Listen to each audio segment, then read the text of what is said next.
Olá, meu amado irmão ou irmã dessa incrível jornada está consumado. Vamos à lição 40. A escolha é nossa. Uma coisa que você tem que saber e tem que estar muito claro no seu coração e na sua mente, que Jesus veio a esta terra por mais de uma razão. Muitas pessoas acreditam que ele veio somente para salvar cada um de nós dos nossos pecados. Mas isso não é verdade. Nós também sabemos que ele veio para destruir as obras do diabo. Olha o que diz em 1 João 3,8.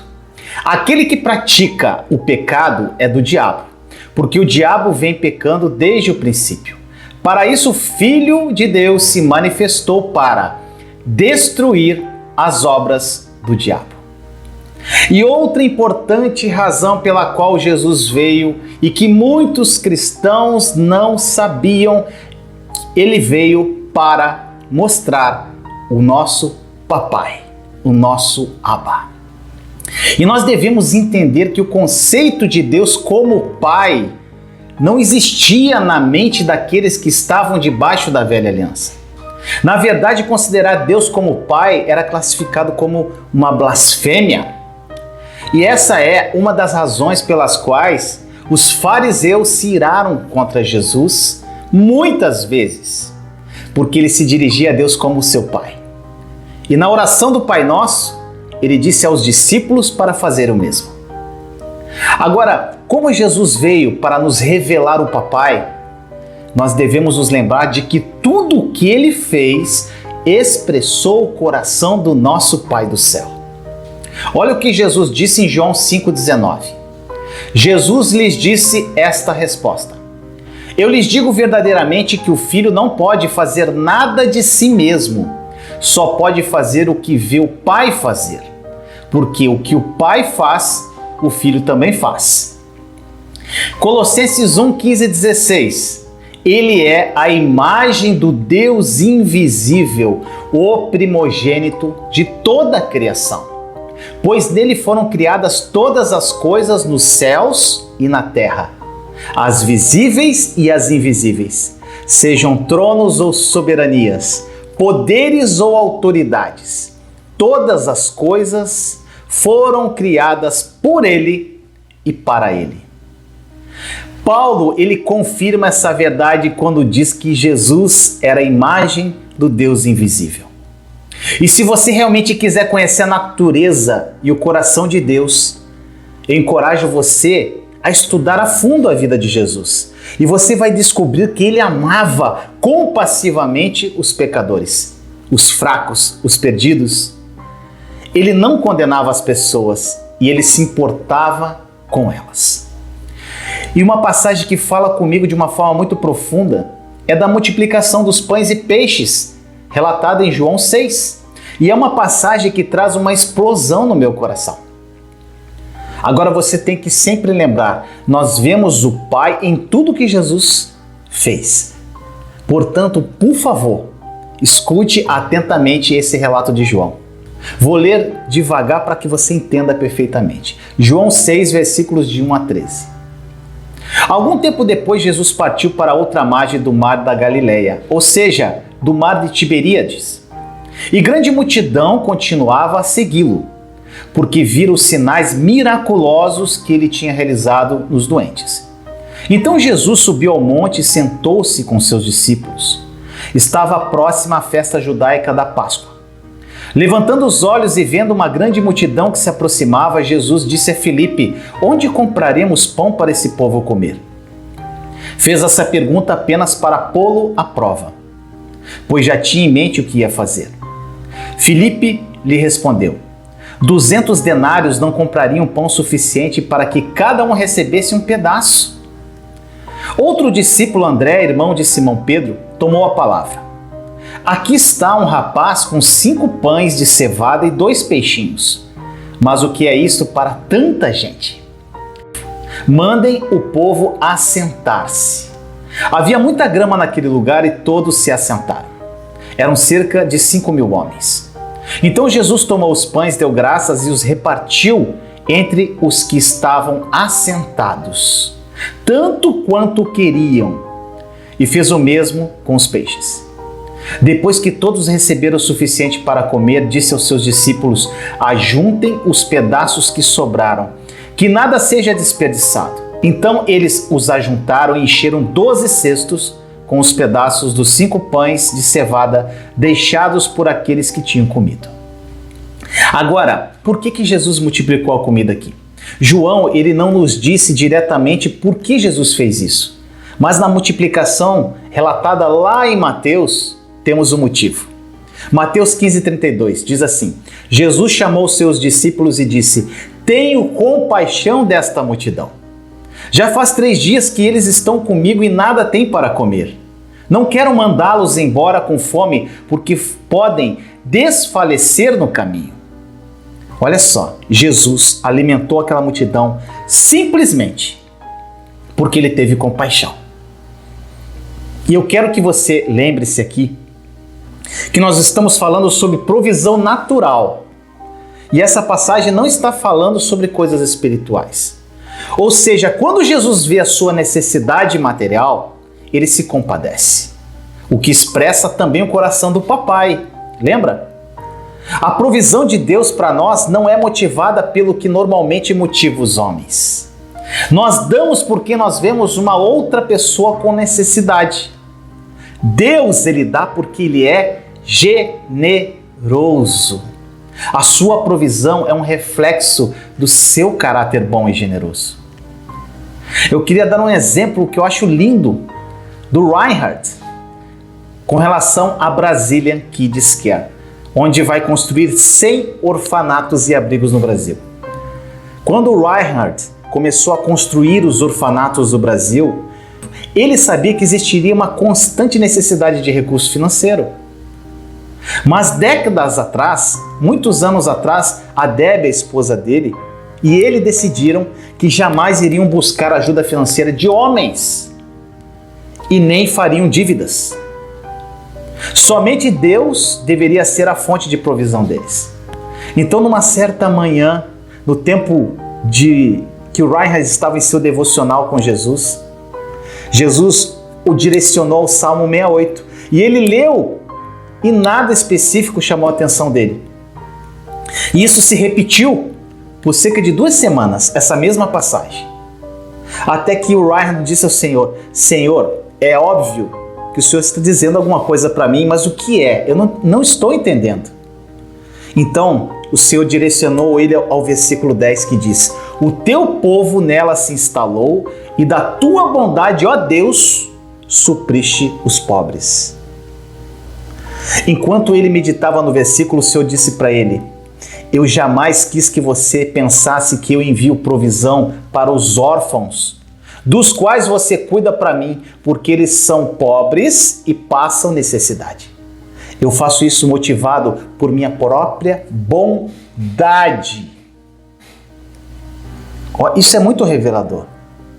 E o Reinhard ficou louco, pulou da cadeira, com os olhos cheios de lágrimas. Ele declarou ao Senhor: Deus, o Senhor é bom, o Senhor é sempre bom, somente bom e tudo de bom.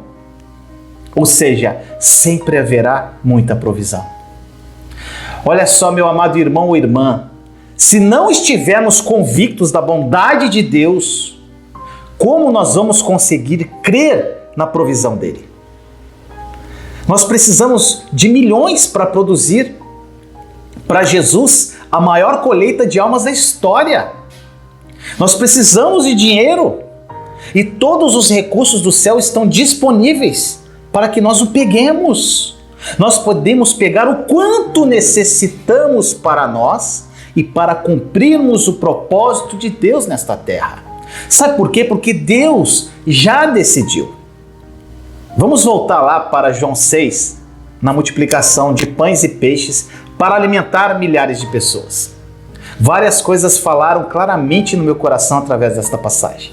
E uma delas foi que não importa se vemos ou não a manifestação da provisão de Deus na nossa vida. Deus, ele já decidiu ser generoso. Olha os versículos. João 6, versículos 5 e 6. Levantando os olhos e vendo uma grande multidão que se aproximava, Jesus disse a Filipe: onde compraremos pão para esse povo comer? Fez essa pergunta apenas para pô-lo à prova, pois já tinha em mente o que ia fazer. Olha só, embora Jesus tenha perguntado a Filipe onde eles comprariam pães, o versículo 6 nos mostra que ele estava apenas testando Filipe, pois ele já tinha decidido ser generoso. Deus já decidiu que a generosidade dele pertence a você. E a escolha é nossa. Porque se Deus já decidiu ser de uma forma extraordinária, generoso, na vida dos seus filhos, então por que tantos cristãos amam muito a Deus e estão passando necessidade? Olha só, isso aqui é uma revelação incrível no teu coração.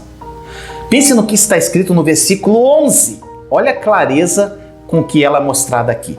João 6,11. Então Jesus tomou os pães, deu graças e os repartiu entre os que estavam assentados, tanto quanto queriam, e fez o mesmo com os peixes. Olha só, a Bíblia diz que a comida foi distribuída para as pessoas de acordo com o quanto desejaram, quanto queriam, não com o quanto necessitavam. Lembre-se de que Jesus nos mostra o coração do Pai, como eu já falei. Então, o Pai disse que todos podiam receber o quanto quisessem. Portanto, meu amado irmão ou irmã, não podemos culpar a Deus se não houver provisão abundante em nossa vida. Os únicos culpados somos nós. A falta de provisão não tinha nada a ver com Deus. A culpa é nossa. Por causa da nossa falta de revelação, de entendimento e de fé na obra consumada da cruz. A frase tanto quanto desejaram no original significa estar decidido ou determinado a pegar grande quantidade. Jesus não decidiu quanto cada um ali pegaria. A decisão cabia a cada um que estava ali.